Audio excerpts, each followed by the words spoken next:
कभी कभी मेरे दिल में भी ख्याल आता है कि बोकारो स्टील सिटी में पत्रकारिता करता हूं तो कभी कभी सच बोल दूं, लेकिन जब जब सच बोलने का प्रयास करता हूं काफ़ी लोग नाराज हो जाया करते हैं।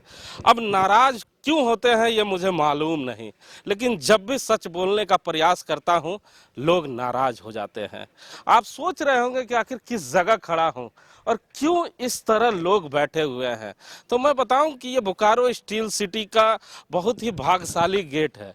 ये गेट जब जब खुलता है और ये गेट जब जब बंद होता है तो कई लोगों की किस्मतें भी खुलती है और कई लोगों की किस्मतें बंद हो जाया करती है। मैं कह रहा था कि सच बोलता हूं तो नाराज क्यों हो जाते हैं।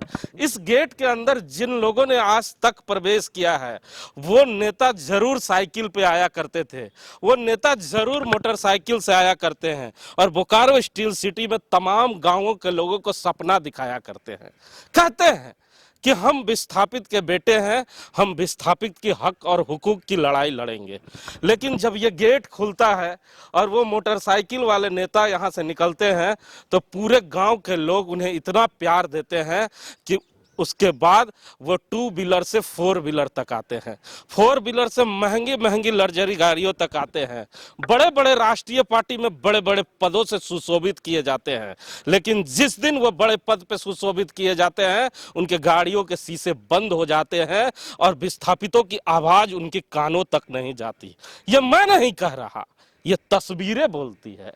ये देखिए, ये बोकारो स्टील सिटी के तीसरे पीढ़ी के वो नौजवान हैं जो सुबह से ही लाठी डंडे खा रहे हैं और टीवी स्क्रीन पर, फेसबुक पर, सोशल साइट पर तमाम बातें चल रही है कि विस्थापितों का बेटा आज बंदे बनकर कैंप जेल जा रहा है। लेकिन क्या मजाल कि बोकारो स्टील सिटी का कोई विस्थापित का नेता अपनी महंगी गाड़ियों के शीशों को खोलकर इन विस्थापितों से मिलने भी आया हो।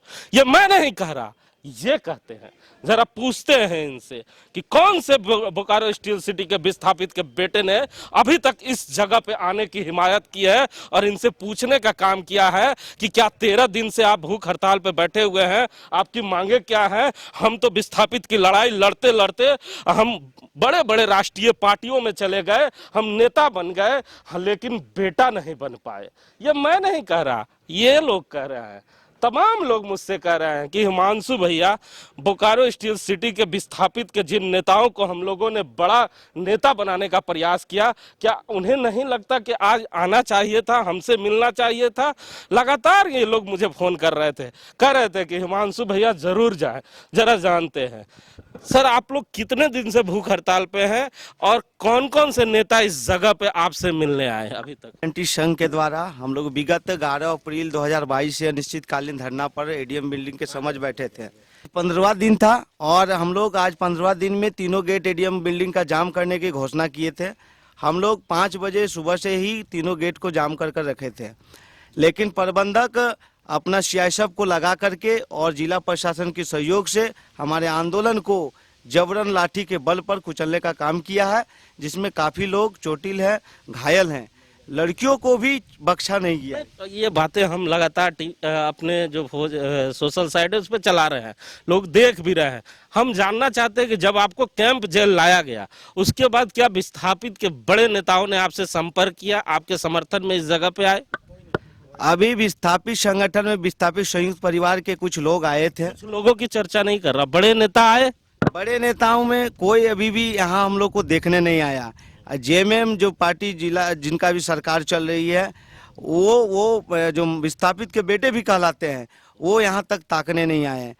कांग्रेस के जिला अध्यक्ष वो भी यहाँ तक ताकने नहीं आए और जनप्रतिनिधि भी जो चुनाव के समय हमारे गांव में भ्रमण करके ये बातें कहते हैं कि हम अगर चुनाव जीतेंगे तो विस्थापितों की समस्या का हल करेंगे, चाहे यहाँ का वर्तमान विधायक विरंची नारायण हो, चाहे वर्तमान सांसद पीएन सिंह हो। अभी तक यहाँ तक उन्होंने आकर देखने का भी प्रयास नहीं किया है, जबकि महज 200 मीटर दूरी में जो वर्तमान विधायक है उनकी घर है। वो चाहते अगर विस्थापितों की अगर सोच रखते। क्या कारण है, क्या लगता है आप लोगों को कि क्यों ये जो छोटे नेता हैं इसी कैंप जेल से नेता बनते हैं, उसके बाद आप लोगों की दुख दर्द भी जानने के लिए नहीं आते? क्या कारण लगता है आप लोगों को? ये ऐसा हम लोग को लगता है कि जो यहाँ का नेता बनते हैं, यहाँ जब तक वो नेता नहीं बने हैं तब तक तो हम लोग को विस्थापित बोलते हैं कि हम विस्थापित का बेटा है, लेकिन नेता बनने के साथ ही उनको ये भूल जाते हैं कि हम इसी जगह से उठ के आए हैं, विस्थापित से ही उठ के नेता बने। लेकिन वो जो आप बोलें कि कार का जो शीशा है ऐसो आराम है, उस स्थिति में पहुँचने के बाद, उस सुख सुविधा में पहुँचने के बाद उनको लगता ही नहीं है कि हम अब विस्थापित का लड़ाई लड़ें, इसलिए वो भूल जाते हैं। और जो अच्छा, मैं एक शख्स से और आपको रूबरू करा दूं। आप जब वीडियो देख रहे होंगे तो आप देख रहे होंगे एक नौजवान है जो चिल्ला चिल्ला के कह रहा है, डंडे मुझ पे बरसाओ, मैं विस्थापित का बेटा हूं, मैं अकलू राम महतो का नाती हूं, मेरे मामा राजेश महतो हैं। तीसरी पीढ़ी यहाँ भी लड़ाई लड़ने आया। मैं बता दूं कि अकलू राम महतो बोकारो स्टील सिटी के राजनीति में उनके नाम और उनके कद के बारे में मैं चर्चा करूं, ये छोटी बात होगी। अकलू राम महतो को सब लोग जानते हैं, लेकिन उनके तीसरी पीढ़ी को भी इस जगह इस कैंप जेल में आना पड़ा और ये चिल्ला रहा था। क्या लगता है, क्यों बताना पड़ रहा था कि आप अकलू राम महतो के नाती हैं? सबसे पहले मैं हिमांशु जी आपको धन्यवाद कहूँगा कि आपने हम स्टूडेंट और विस्थापितों के मुद्दे को सही जगह पर अपने माध्यम से, डिजिटल मीडिया के माध्यम से सही जगह पर पहुँचाने का काम कर रहे हैं, इसके लिए सराहनीय है। और जहाँ तक मेरे बात चिल्लाने की बात है या मैं अपने प्रॉब्लम को जो शेयर कर रहा था कि मैं इस विस्थापित के मिट्टी से बने हुए जो नेता हैं उनके पुत्र हूं या उनका नाती हूं, इसलिए बोल रहा था क्योंकि यहाँ की मैनेजमेंट ने सीआईएसएफ को खुला छूट दिया था। इस तरह से वो बर्ताव कर रहे थे जैसे कि बॉर्डर में हिंदुस्तान पाकिस्तान में जो सेना करती है ना कि जाकर दमन कर दो या बर्बाद कर दो, उस तरीके से वो लाठी चार्ज कर रहे थे, उस तरीके से हम पे मार रहे थे। एक इंसान, एक सीआईएसएफ के गार्ड थे, वो गर्दन पकड़ के हमारे साथी को उठा रहे थे। किस संविधान में लिखा हुआ है कि एक स्टूडेंट और विस्थापित जिन्होंने अपने ज़मीन और सब कुछ को निछावर किया है, उनको गर्दन पकड़ने का हिम्मत या हक किसने दिया है? कौन सा संविधान ने दिया है? क्या ये पाकिस्तान का संविधान है? हिंदुस्तान के संविधान में ये नहीं चलता है, ये तानाशाही चलाया जा रहा है। संवैधानिक देश में ये बहुत ही गलत तरीके से जा रहा है, महिलाओं तक को छोड़ा नहीं गया। मैं आह्वान करूंगा जितने भी महिला आयोग हैं वो इस पे संज्ञान लें, जितने भी ह्यूमन राइट्स के लोग हैं संज्ञान लें। हम हक की लड़ाई मांग रहे हैं, हम किसी से जबरदस्ती नहीं मांग रहे हैं, अपने हक को मांग रहे हैं। अच्छा, मान लीजिए कि 13 दिनों तक आप लोग वहाँ पर बैठे धरने पे, उसके बाद भी बड़े नेताओं का आपको सपोर्ट नहीं मिल पाया। बीएसएल मैनेजमेंट बार बार आपसे वादा करती है और आपको धोखा दे देती है, तो अब क्या लगता है कि जब इस कैंप जेल से निकलेंगे तो क्या आप लोग कर पाएंगे?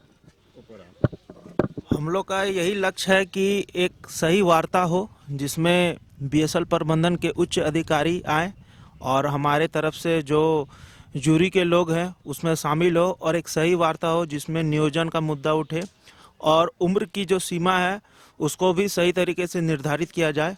अगर ये मांगे नहीं पूरी होती है तो हम लोग फिर से वही काम करेंगे जो पिछले 15 दिनों से करते आ रहे हैं। तो आप लोगों को ऐसा नहीं लगता कि अगर इस आंदोलन में बड़े नेताओं का भी आप लोगों को अगर साथ मिलता तो आपकी आंदोलन और मजबूत हो जाती? बेशक होती, लेकिन ये लोग और मैनेजमेंट में कोई अंतर नहीं है। ये लोग मैनेजमेंट का दलाल बने हुए हैं।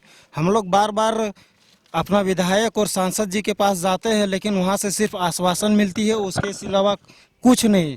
ये लोग भी मैनेजमेंट की तरह अपना रणनीति को करते हैं, क्योंकि वो लोग जानते हैं अगर विस्थापित का समस्या को अगर हम दूर करते हैं तो इसका सारा मुद्दा खत्म हो जाएगा। नेक्स्ट मुद्दा इसका इलेक्शन में रहेगा नहीं।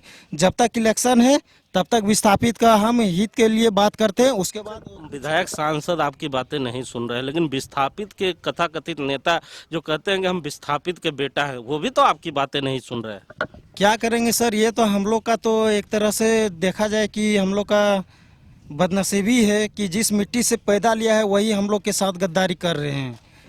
क्योंकि वो मैंने एक तरह से कहा जाए कि वो लोग भी मैनेजमेंट का ही आदमी हो गए आज के डेट में। वो लोग भी नहीं चाह रहे हैं, क्योंकि इसके बदले में उसको बड़ा बड़ा ठेका मिल रहा है। किसको? वही विस्थापित का नेता को।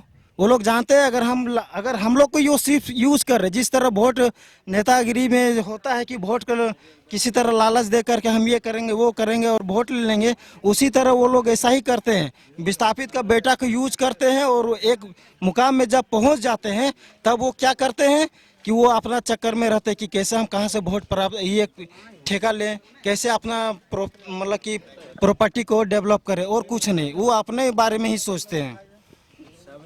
तो सुना आपने, ये दर्द बताऊं तो बताऊं किसको, ये दर्द दिखाऊं तो दिखाऊं किसको। जिसे घर के लोगों ने ही लूट लिया है वो बाहर के लोगों से क्या उम्मीद लगा के बैठे। बीएसएल मैनेजमेंट से तो 3-3 पीढ़ियां लड़ाई कर ही रही है। आप तस्वीरें देख रहे हैं कि किस तरह बीएसएल मैनेजमेंट से ये तीसरी पीढ़ी भी लड़ाई लड़ने के लिए इस जगह पर आई है और लड़ भी रही है। लेकिन विस्थापित का बेटा अब जाग चुका है और विस्थापित का नेता अगर इस समय इस बातों को सुन रहा है तो सुन ले, वो समझ चुके हैं, अंदर बैठे हुए तमाम लोग ये समझ चुके हैं कि आपको हम लोगों ने नेता बनाया, आपको हम लोगों ने बेटा बनाया और आप बीएसएल मैनेजमेंट के ठेका और पट्टा के तलाश में घूम रहे हैं। ये मैं नहीं कह रहा, ये आपके ही लोग कह रहे हैं, ये आपके ही वो गांव के लोग हैं जो आने वाले चुनाव में जब उनके गांव पहुंचेंगे तो आप कहेंगे इन्हें कि हम विस्थापित के बेटे हैं। तो ये बेटा जान चुका है कि आप बीएसएल मैनेजमेंट में ठेका और पट्टा के तलाश में इस जगह पे नहीं आ रहे हैं कि कहीं बीएसएल मैनेजमेंट ये जान नहीं जाए कि हम विस्थापितों के साथ हैं। ये मैं नहीं कह रहा, फिर से कह रहा हूं, ये लोग कह रहे हैं कि ये अब जान चुके हैं, क्योंकि इन्हें भी मालूम चल चुका है कि इस कैंप जेल से बाहर निकलने के बाद मजा क्या आता है। कैमरामैन भोला के साथ जीपी हिमांशु।